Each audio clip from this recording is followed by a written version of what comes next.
from me! Damn it! Where's the bloody door?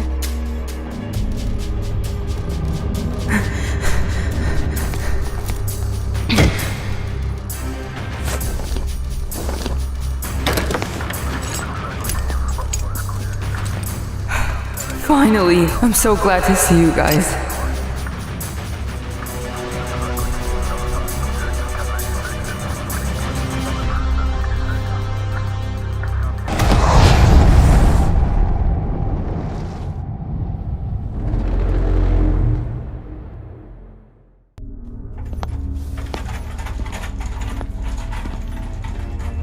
Have I really got out of there?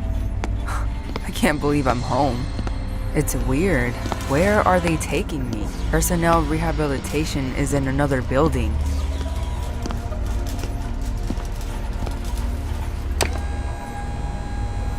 Why does it feel like I'm about to be interrogated? Say your name and rank. Why go to such lengths? What's going on? We don't have time for a standard inquiry procedure. Stop moving. You'll only make it worse. Damn.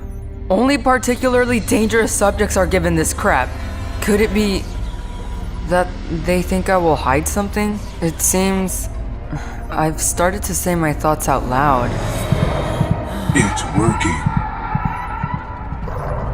Identify yourself. Christina Mayer, commander of the SCP Foundation Task Force. What mission were you on when we rescued you? I was investigating SCP-087, a staircase. Start from the very beginning and provide more details. People had started to go missing in one of the Miskatonic University campuses. The last time they were all seen was next to a door leading to the fire escape on the second floor. The Foundation immediately sent us to study that place. A specialist in spatial anomalies, Boris Brown, was put in charge of a team of researchers. I was accompanied by the soldiers of my unit. The object was assigned the SCP-087 number. It seemed to be an ordinary staircase. 10 steps, a 180-degree turn, and 10 steps again. But the staircase kept going down with no end in sight. There were no windows or doors, so it was impossible to see it in its entirety. But the strangest thing was that it was as if the laws of physics didn't work right on those stairs. No matter how bright the flashlight we brought was, it illuminated no more than 2 flights. There also were fairly high levels of radioactivity. Strange sounds were coming from far down. We didn't know what could be waiting for us down there. That's why an automated drone was first sent to investigate.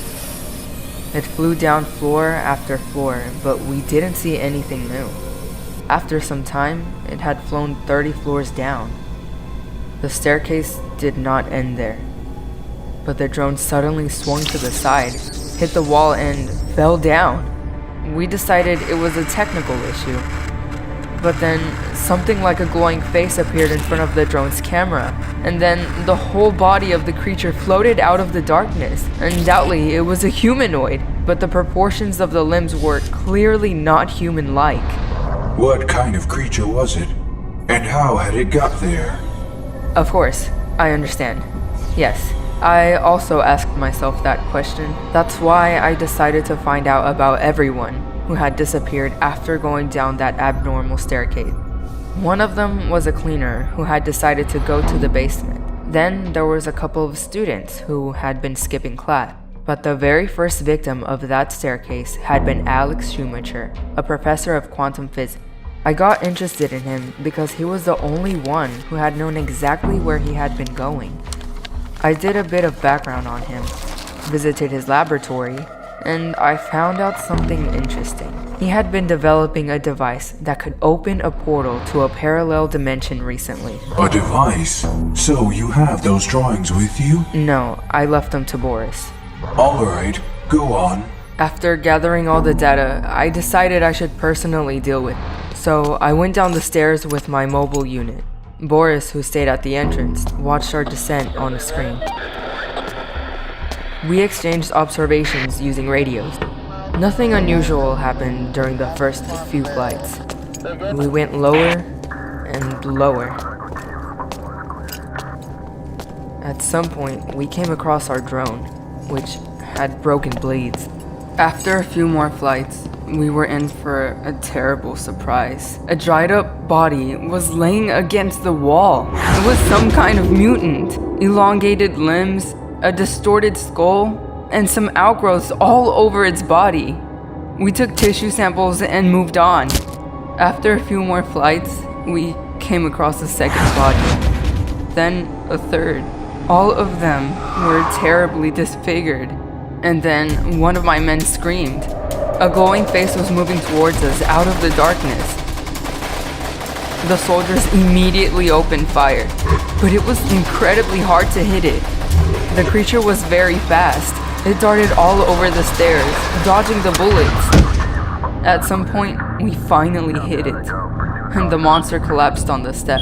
But at that moment, something weird happened. We saw something sparkle in the stomach of that creature, and the space around it seemed to immediately rearrange itself. From the very bottom of the stairs, a terrible rumble swept up. The wall shook it. I heard Boris's frightened voice in my headphones. The door! It's gone! There's only a brick wall here! What is going on down there? The radio signal began to break down. All we heard was some noise. After that, the connection was completely cut off. Everything went quiet. It was a truly ominous silence that made my ears ring. I realized that something truly bad had happened. We immediately rushed up the stairs, back to the door. We ran up all 43 floors without stopping once. However, when we were at the entry point, the door was no longer there. The stairs were now heading up as well. I saw that my team was getting nervous. One man even threw up something green. I ordered them to look for an exit, and we headed up the stairs. We ran up several dozen floors, but we didn't see anything resembling a door. All of a sudden, I tripped over a body at one of the turns. I pointed my flashlight at it. It was the same creature that we had killed below. But how had it ended up there? That's when I felt really uneasy. The stairs had no beginning and no end. We were trapped inside. My team was exhausted. Everyone was leaning against the wall and breathing heavily. I felt awful myself. I was feeling sick and seeing double. We needed to have a break. We stopped to rest, and I decided to look at the creature we had shot in the meantime. It was a mutant, like the ones we had found on the stairs. Its skin seemed to reflect the light, but still, it was somehow different. It was wearing an old white lab coat, and a badge hung on its chest. Professor Alex Schumacher. That creature was the missing scientist. What had the staircase done to him?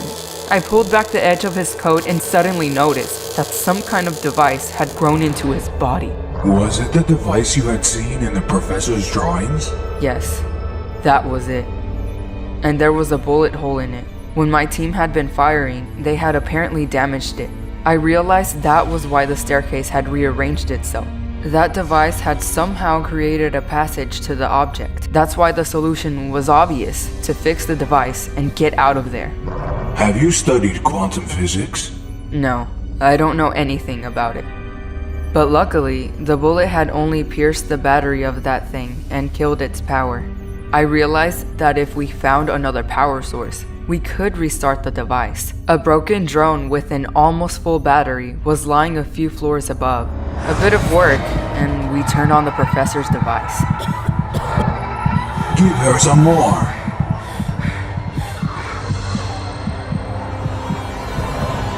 What happened next? There was the rumbling sound again, and wall shook once more. Immediately, the radio came back to life, but I couldn't make out Boris's voice. There was only a continuous gurgling sound in the headphones. But one thing was clear. We had returned everything as it had been, so the exit had to be somewhere nearby. I looked at my team and realized that we had to hurry. Something was happening to them. Their facial features had changed, and their skin was starting to glow. The radiation was apparently doing its job. I told everyone to get up, and we headed up the stairs. Suddenly, on one of the flights, we saw a door. Finally, one of the fighters immediately rushed to it and opened it. Some creepy tentacles immediately flew out of there and grabbed him. They started dragging him inside. We clung to him as he was screaming and tried to save him. Out of the corner of my eye, I saw what was behind that door. It was real hell filled with terrible creatures. We held on as long as we could, but the creature snatched him away, and he disappeared into its mouth, horrified. We slammed the door shut and rushed up and away from it. However, after a few flights of stairs, we came across another door. We were acting careful now. There were no monsters behind the door, but what we saw was even more terrifying. Right in front of us was a scorched desert, in the middle of which stood a huge pyramid. And at the very top of it, a giant eye was blazing. And then it saw us. I felt it looking at me. It was a real nightmare.